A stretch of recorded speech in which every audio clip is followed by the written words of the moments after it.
ngoJulayi wonyaka ophelile ngabona esibonakalisweni kubika intombazane uNyazi ithi ilahlekwe ingane.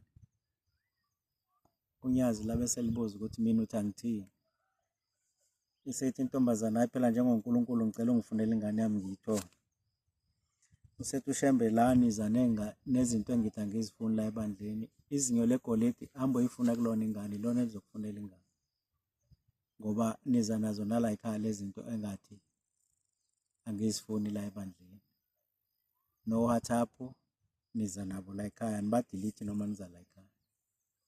Noma niza la ekhaya niza nalezi zinwele engathi angizifuni ezobuhlungu. Wase intombazane idumala ngoba uShembe wathi ayihambe yofuna kuleli golide elifakile emazinyweni. Ngoba ngangizwa uShembe usethi ngoba wena uzwile, hamba utshela abantu emathempelini ukuthi uboneni noma uzweni.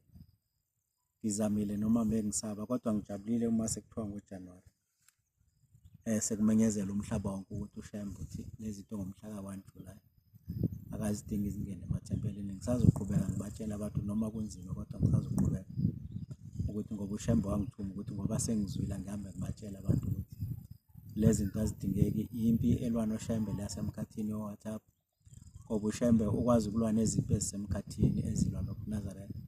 Kepha thina ngalaba WhatsApp siyakwazi ukulekelela imimoya esemkhathini, impi kaSathanism ukuthi ilwe namaNazaretha ize isinqobe izimpi.